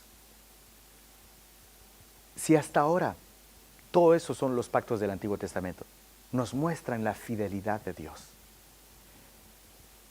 Lo único que nos espera ahora con los próximos pactos es ver cada vez más la manifestación gloriosa de ese mismo Dios. Y si Dios fue fiel con una familia en el día del diluvio, fue fiel con un bebé en su pequeña arquita, lo será todavía hoy con los que hemos entrado en una relación de pacto con Él. Así que sigan haciendo el esfuerzo de estar. No vamos a publicar la enseñanza.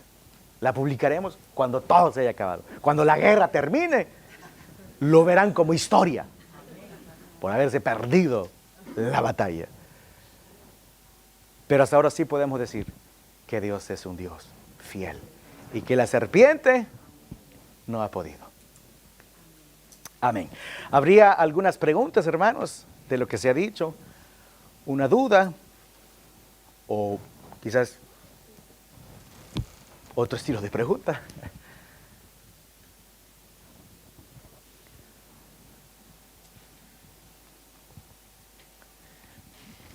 ¿Todo quedó claro? Hermanos, sí, es que todo queda claro ahora. Pero cuando ya terminamos, ahí me agarran. No, ahora hay un micrófono. Si hay una pregunta, adelante. Y hermanos, usted dirá, pero si pregunto y lo que pregunta es, hermano, les aseguro de mi pequeña experiencia como exponente, siempre me he dado cuenta que no hay nadie que pregunte una pregunta que solo le concierne a él. Siempre concierne a otras personas. Adelante, hermano, sí. Hermano, en la sesión pasada dijimos que los pactos iban acompañados de una promesa y una señal. En el pacto mosaico, ¿cuáles son específicamente esa promesa y esa señal? Lo hemos leído cuando hemos visto, gracias por la pregunta, hemos visto, ¿se acuerdan en la introducción cómo se hace un pacto? ¿Se acuerdan la estructura de un pacto? Preámbulos, sanciones, etc. ¿Se acuerda que hemos leído en Deuteronomio? Si haces eso, serás bendita tú en la ciudad, en el campo, etcétera, etcétera. Entonces, esas son las bendiciones que Dios promete si se guarda el pacto. Ahora, ¿cuál es la señal? Como hemos visto que el pacto mosaico es una extensión del pacto abrahámico, entonces la señal sigue siendo la misma, que es la circuncisión. Uy, chao.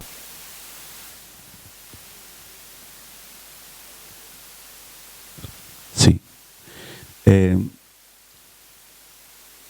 Cuando hablamos de conversión en el Antiguo Testamento,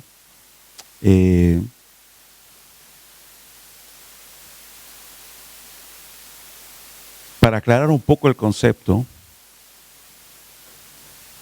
nacían convertidos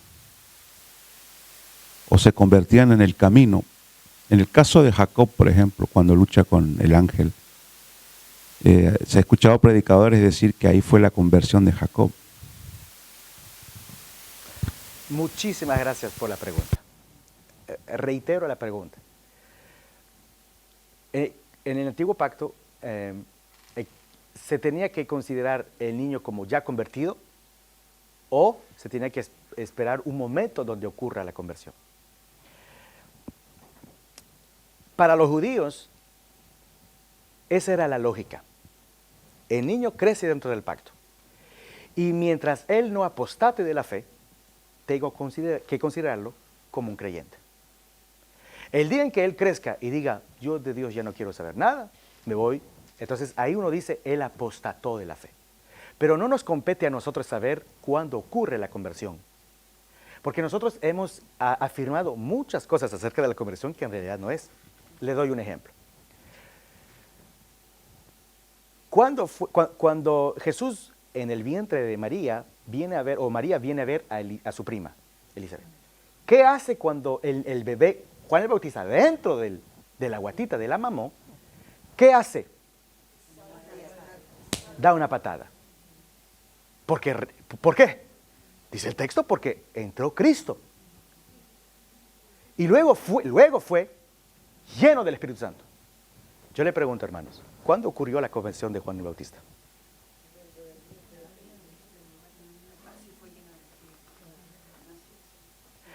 ¿Cuándo fue convertido? ¿En el momento en que fue lleno del Espíritu Santo o en la patada?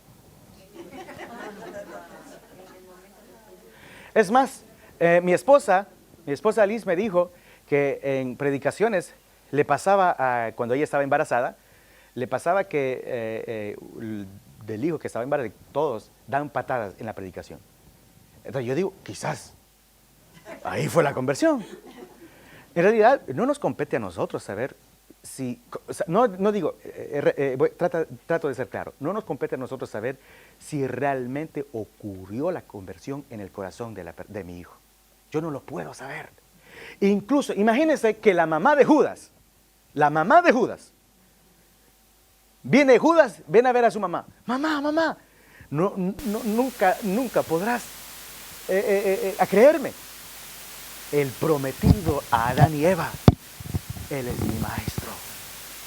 Y la mamá dice, ¡qué bendición, hijo! Y al primer año de ministerio se muere la madre de Judas. ¿Con qué idea se fue? Convertido. Hermanos, él hizo milagros. Uno olvida, él fue apóstol. Y no nombrado por Guillermo Maldonado. No, él fue apóstol nombrado por Cristo. Sin embargo, no había la conversión en él.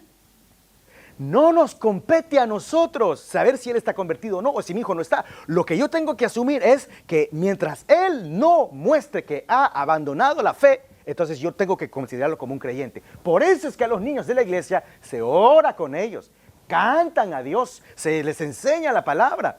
No se espera, ¿será que están convertidos? No, eso no me compete a mí. Lo que me compete a mí como miembro del pacto es que él tema a Dios. Y ya él verá con Dios su conversión. Algunos se irán al cielo creyendo que eran convertidos. Muchos me dirán en aquel día, Señor, en tu nombre hemos predicado, hemos echado fuera demonios, hemos hecho muchos milagros.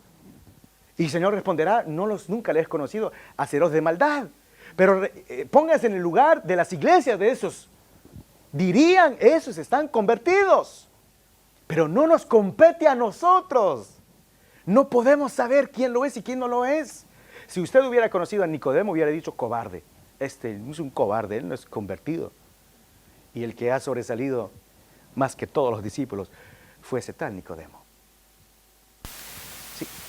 Sí, aparte que Nicodemo se sabe que al final en su vida murió pobre por causa de Cristo.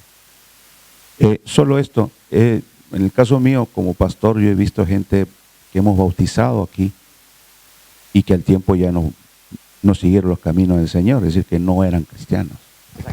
Exacto. Y es un pecado de parte de los pastores que bauticen a personas que realmente no son convertidas. ¿Es pecado? No. ¿Por qué no es pecado? Porque no sabemos. Entonces uno dice, entonces cualquiera se va a bautizar. No, hay exigencias. Por ejemplo, la profesión de fe. Tiene que profesar la fe. Y eso es suficiente porque nosotros no vemos los corazones. No vemos los corazones. Así que, por ejemplo, quien no fue bautizado fue el ladrón en la cruz. Sin embargo, así él era salvo. Y quien fue bautizado fue Simón el mago y por los apóstoles. Y él estaba más perdido que la serpiente. No nos compete a nosotros. Lo que nos compete a nosotros es enseñar, enseñar, enseñar, enseñar. Y si han entendido mal, por sus frutos os conoceréis. Hermanos, eso habla de los falsos maestros. No habla de los cristianos. Hay veces donde se muestra que el cristiano es, si es cristiano, entonces, bueno, pero la mayoría no. Jesús, repito lo que dijo Jesús, en aquel día muchos me dirán, Señor, Señor. Y hemos estudiado este pasaje que significa esa expresión, Señor, Señor. Dios la usa con Samuel, Samuel, Samuel, Abraham, Abraham, Saulo, Saulo. Esa expresión es para señalar proximidad, familiaridad, amistad. En aquel día, dice Jesús, muchos pretenderán ser mis más íntimos amigos. Y por eso es que la respuesta de Jesús dice no los conozco. Es decir, no tengo lo que ustedes pretenden tener conmigo. Entonces, termino con esto, ¿sí? Termino respecto a lo que dijo el pastor, es que no nos compete a nosotros saber quién es convertido y quién no lo es. Mientras el Hijo no muestre que Él ha apostatado de la fe o del pacto de Dios, debe ser considerado como miembro. Termino con este ejemplo. ¿Cam estaba en el arca, sí o no? ¿No saltó? Pero cuando Cam salió del arca, Noé lo maldijo. El primer bautismo de la Biblia es el arca de Noé. Y curioso, es un bautismo de familia. Pero eso lo veremos la próxima semana. Hermana Daniela, por favor. Perdón. Disculpe, que no había visto, perdón. Después es hermana Daniela. Bueno, ahorita me vinieron más preguntas, pero la que iba a preguntar en principio. Sí, dices que el pacto de Moisés es la continuidad del pacto de Abraham, entonces sigue siendo un pacto con condicional. ¿Sí?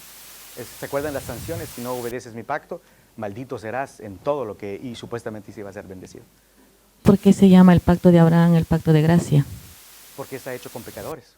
Porque Dios promete gratuitamente ser el Dios de Abraham y el Dios de sus padres.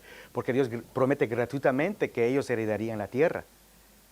Porque Dios promete todas esas cosas gratuitamente y no como el pacto de obras, donde Adán y Eva hubieran merecido con su obediencia. Pero Abraham tiene que obedecer, pero por resultado de la gracia que Dios le hace, no para obtenerla. Entonces seguirá siendo un pacto de gracia. Gracias, está importantísimo, es que es salvo por fe. Sí. Digamos, en la Santa Cena, ¿los niños entonces podrían participar? Muchas gracias por la pregunta, hermana. Yo diría que no, porque hay una característica que aparece en la Santa Cena y que no aparece en el bautismo. Pablo dice, y el pastor lo estudiará en los Corintios, que tiene que discernir el cuerpo de Cristo. Un niño no es capaz de hacerlo. O quizás sería caso por caso. Pero, porque hay niños más. Por ejemplo, he oído, las hermanas que están aquí me podrían corregir, que Nancy Laidemos se convirtió a los 4 años. ¿Le hubieran dado la Santa Cena? ¿Por qué? Tenemos un problema, hermanos. Un problema. Entonces, con la Santa Cena, hay algunas que van y dicen, sí, yo le doy. Yo le doy porque es bendición. Ahora nosotros no. O esperaremos que muestren que han discernido lo que están haciendo. ¿Alguien más? Sí, hermano Samuel. Cuando hablamos del pacto abrámico, o sea, pues dado a Abraham y a su descendencia, pero vemos que en el texto, vamos a decirlo así, de manera legal, Ismael llegó a ser el primer hijo de Abraham. Sí. Entonces podríamos decir que el primer hijo de la promesa es Ismael, o sea, del pacto más bien. No, o sea, Dios lo va a bendecir o va a hacer un pacto con él diferente que va a hacer con Isaac. ha sido circuncidado igualmente. Sí, es lo que estoy diciendo. Es más, Dios lo va a bendecir a Ismael. Le va a hacer promesas. Tú vas a ser príncipe, un guerrero extraordinario. Dios le va a hacer promesas por ser hijo de Abraham. Vea, la esposa era egipcia. La creyente era Sara, no la egipcia. Agar, gracias, no Agar. Pero por ser hijo de Abraham, es exactamente lo que dice 1 Corintios capítulo 7. Vuestros hijos son santos, por más que el esposo o la esposa no lo sea, así como Abraham y Agar. Entonces, pero eso también lo veremos en detalle. Entonces sí, pero no es la simiente que Dios había prometido, sino que era por medio de Sara. Hermano Andrew, hermano hombre.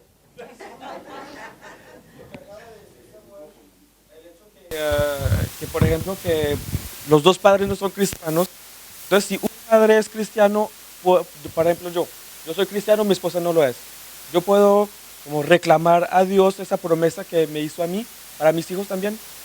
Exactamente.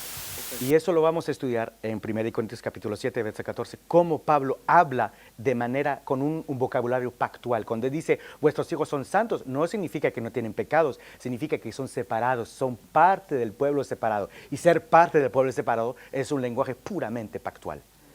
Entonces, sí, si uno de los dos padres es creyente, entonces Dios tiene promesa, porque repito, la gracia siempre va creciendo. Ahora, lo segundo es que me choca un poco que su esposa no sea convertida, hermano Andrés. Quería clarificar lo que acaba de decir porque es una gran bendición para los hermanos o hermanas que el esposo o la esposa no son cristianos. Exacto. Pero entonces yo como... No se preocupe, hermano hombre. No, sí, tiene razón. Pero hermanos, lo que dice Andrew tiene razón, es de consuelo, pero usted no se imagina los consuelos que vienen con el pacto nuevo. La gracia que va creciendo y creciendo y creciendo. Nunca se quita, siempre se añade más gracia. Hasta que tengamos no solamente la bendición de los hijos, sino que tengamos la bendición más grande que es el Hijo unigénito del Padre, que es Cristo. Entonces, siempre se va añadiendo esa pequeña semilla de Génesis 3:15. Ustedes no se imaginan lo que se volvió en Apocalipsis. Pero venga. No mire por que se lo pierden los demás. ¿Otra pregunta más? ¿Un comentario? ¿Un desacuerdo?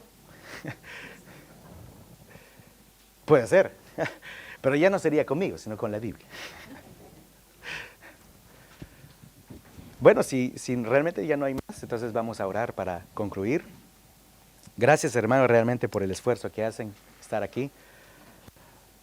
Y que Dios nos bendiga y bendiga nuestro estudio de su palabra. Señor eterno, nosotros somos tanto herederos de Adán y Eva y de las maldiciones porque no han sido fieles a ti, pero nos has hecho hijos de Abraham y por lo tanto herederos de un pacto de gracia. Gracias, Señor. Es lo único que podemos decirte. Cuando tú le hiciste esa promesa a Abraham, él respondió levantando un altar para adorarte, porque es la única respuesta que puede dar el ser humano a un Dios de gracia como tú. Tú nos has dado un día para hacerlo de manera especial como comunidad del pacto, que es el día domingo.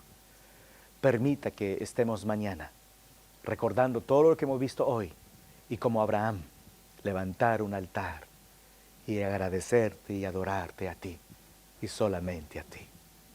Bendice a los hermanos aquí presentes, acompáñales a sus hogares y que lo que hemos oído seamos como María, que lo guardaba en su corazón, lo atesoraba en su corazón y que la palabra produzca los cambios, que produzca la santificación necesaria en nuestras vidas.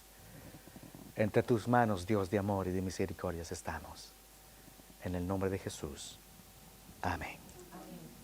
Que Dios les bendiga, mis hermanos.